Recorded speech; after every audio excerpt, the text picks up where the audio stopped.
Kisah persahabatan Vanessa Angel dengan Jane Shalimar sungguhlah unik. Tahun 2014, kedua selebritis papan tengah ini bak anjing dan kucing, saling memusuhi dan menyakiti. Bermula dari keputusan Didi Mahardika menyudahi asmara dengan Jane karena perbedaan prinsip. Di tengah perjalanan, tersibak kalau cucu proklamator sebenarnya telah mendua. Hatinya tertambat kepada pemain sinetron bernama Vanessa Angel. Mengetahui skandal itu, Jane meradang.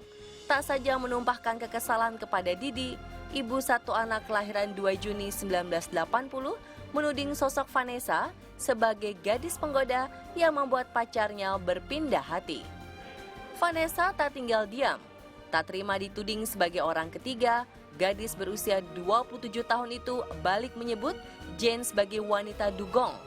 Perseteruan mereka memanas. Kenapa? Kalau sama Jane cemburu nggak dia? Apa tuh? Sama Jane, masih nggak dengar. Jangan berisik. Kalau sama Jane Shalimar dia cemburu nggak Mas Didi? Nggak kenal. Oh nggak kenal. Lagian ngapain gue cemburu sama dugong, gila? Dugong. Atas perkataan kasar itu, Jane bahkan melaporkan Vanessa ke polisi. Saya juga selalu kan teman-teman nanya, Didi gimana, Didi begini. Kalau saya merasa malas untuk jawab, saya paling alihin ke yang lain aja, gitu loh. Jadi ditanya, kalau sama Jane Shalimar cemburu nggak? Jadi jawab, siapa tuh? Gak kenal. Ya lah, dia nyamber. Dia ngapain juga sama dugong cemburu, gila. Faktanya memang demikian. Hubungan asmara Didi dengan Vanessa semakin mesra. 3 tahun lamanya. Keduanya bahkan sudah melangsungkan pertunangan dan merencanakan pernikahan di akhir tahun 2017. Namun, memasuki pertengahan 2017, jalinan cinta itu retak dan berujung perpisahan yang disertai perselisihan. Entah karena senasib atau sama-sama menyadari sebagai korban cinta Didi, tiba-tiba Jane menyampaikan rasa prihatin. Vanessa tersanjung dan merasa mendapat teman sepenanggungan. Tanpa direncanakan, kedua wanita ini menjadi akrab dan bersahabat dekat. Convincing sekali, sangat amat convincing sekali kalau bicara gitu. Makanya begitu udah ngalamin kemarin terjadi sama Vanessa gitu, aku selalu kan kasih nasihat gitu. Ada pesan-pesan nggak buat Vanessa? Jangan mau di PHP-in. Itu terus yang aku bilang. Jangan mau di PHP-in. Semua harus fix. Kapan tanggalnya? Udah. Jangan mau di PHP-in. Oh nanti habis Lebaran. Oh nanti habis nanti tahun depan. Oh nanti habis ini. Jangan mau. Ketulusan pertemanan Jane Shalimar semakin terbukti saat Vanessa Angel dirundung masalah serius di awal tahun 2019.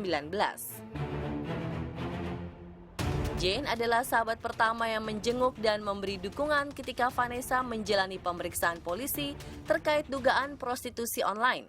Tak saja memberikan advokasi, Jane juga menjaminkan dirinya supaya Vanessa mendapat bebas bersyarat dari kepolisian Jawa Timur. Saya memberikan penjelasan gitu kepada pihak kepolisian bahwa saya sebagai jaminan bahwa Vanessa akan bersikap kooperatif, tidak akan kemana-mana dan akan bersikap kooperatif dalam menjalankan pemeriksaan selanjutnya apabila dibutuhkan. Rupanya langkah cepat dan niat tulusnya itu tak disertai perhitungan matang. Salah satunya karena Jane berinisiatif menunjuk kuasa hukum untuk menangani perkara Vanessa. Perlu saya tegaskan bahwa mereka juga keliru. Kenapa saya katakan keliru? Karena bisa dilihat sudah terdokumentasi bahwa yang menjemput Vanessa di Bandara Halim Perdana Kusuma saat kedatangan dia dari Surabaya itu adalah saya. Teman-teman bisa tahu, yang menjemputnya adalah saya. Tentu di mobil ada percakapan. Dan saya pun diberikan 1 lembar kertas sebagai bahan untuk mengklarifikasi soal itu. Saya sudah tunjukkan ke teman kemarin bahwa daftar alat barang bukti yang disita. Artinya apa? Itulah kemudian pedoman kami untuk mengklarifikasi soal bantahan-bantahan atau berita-berita yang harus diluruskan itu. Jadi tidak ada pernyataan-pernyataan seperti yang disampaikan kalau untuk meluruskan apa segala, tidak ada. Mestinya berunding lah. Maksudnya kan kita harapin kan apapun mana statement itu adalah ditanyakan dulu ke Vanessa. Apapun ya, apalagi terlebih lagi ada konferensi pers kemarin itu yang sebenarnya Vanessa tidak tahu sama sekali. Entah karena dibisiki pihak lain atau karena sebab yang lainnya, Vanessa tak mengindahkan bantuan sahabatnya itu. Dan bahkan bersama pengacara baru, ia menyebut langkah Jen terlalu jauh dan seperti memanfaatkan keadaan untuk pencitraan diri. Terkait dengan pernyataan Mbak Jen Salimar, di sini kami mau menyatakan bahwa kami tidak pernah, terutama dari pihak manajemen, tidak pernah mengatakan bahwa Mbak Jen Salimar mencari panggung di dalam kasus ini.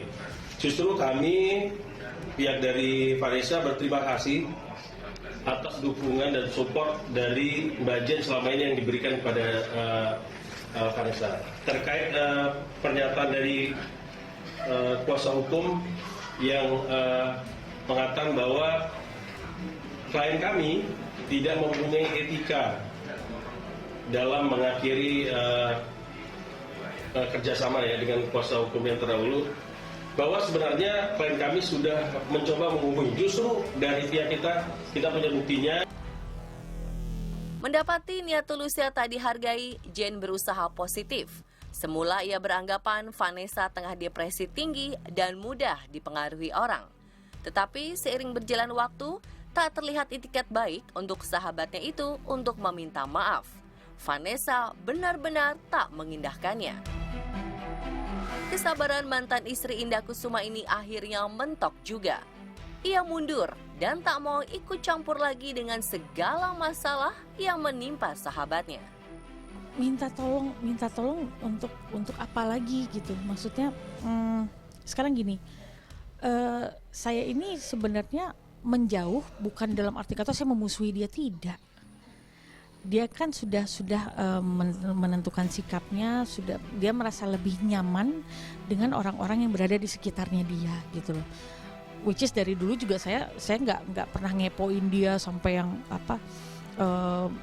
minta diakuin sebagai sahabat, yang enggak kok. Seperti membela diri, Jen menyebut kalau niatnya membantu juga karena ia diminta tolong keluarga Vanessa. Saya cuma diminta sama dedinya, Mbak Jen bantu nasihatin Echa ya gitu, kali dia lebih dengerin Mbak Jen daripada saya gitu kan.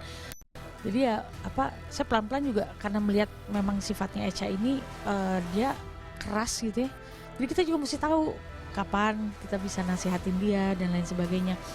Tapi ya kalau misalnya untuk saat ini dengan permasalahan yang sedang dihadapi sama dia, saya nggak mau menambah beban pikirannya dia lagi dengan ikut gerasak gerusuk gitu, nggak. Lebih ke depresi kali ya Kak ya.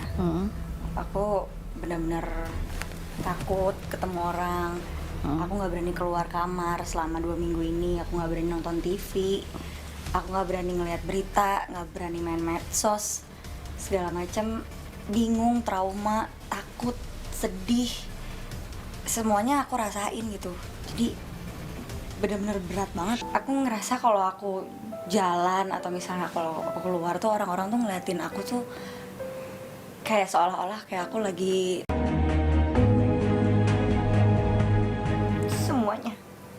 semuanya tentang mamaku, kangen. Ya pasti lebih ada yang membimbing aku. Kalau aku salah juga pasti dibenerin sama mama.